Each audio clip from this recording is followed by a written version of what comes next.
If I should have a daughter, instead of Mom, she's going to call me Point B. Because that way she knows that no matter what happens, at least she can always find her way to me. And I'm going to paint the solar systems on the backs of her hands. So she has to learn the entire universe before she can say, oh, I know that like the back of my hand.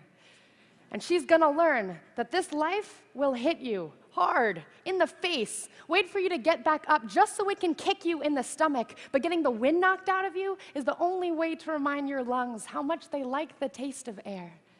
There is hurt here that cannot be fixed by Band-Aids or poetry. So the first time she realizes that Wonder Woman isn't coming, I'll make sure she knows she doesn't have to wear the cape all by herself. Because no matter how wide you stretch your fingers, your hands will always be too small to catch all the pain you want to heal. Believe me, I've tried. And baby, I'll tell her, don't keep your nose up in the air like that. I know that trick. I've done it a million times. You're just smelling for smoke, so you can follow the trail back to a burning house so you can find the boy who lost everything in the fire to see if you can save him. Or else, find the boy who lit the fire in the first place to see if you can change him. But I know she will anyway, so instead, I'll always keep an extra supply of chocolate and rain boots nearby, because there is no heartbreak that chocolate can't fix.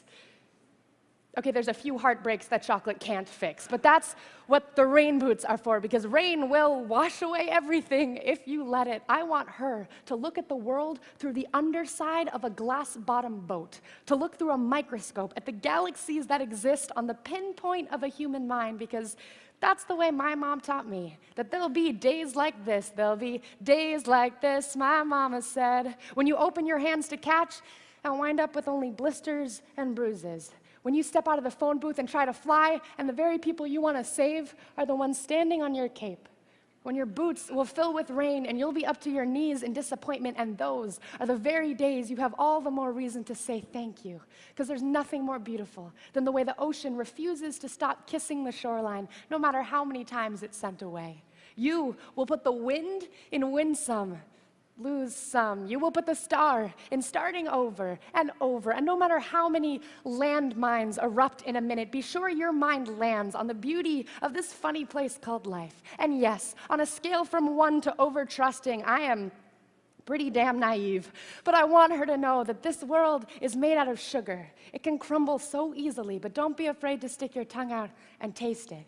Baby, I'll tell her, remember your mama is a worrier and your papa is a warrior, and you are the girl with small hands and big eyes who never stops asking for more. Remember that good things come in threes, and so do bad things, and always apologize when you've done something wrong, but don't you ever apologize for the way your eyes refuse to stop shining. Your voice is small, but don't ever stop singing. And when they finally hand you heartache, when they slip war and hatred under your door and offer you handouts on street corners of cynicism and defeat, you tell them that they really ought to meet your mother. Thank you. Thank you.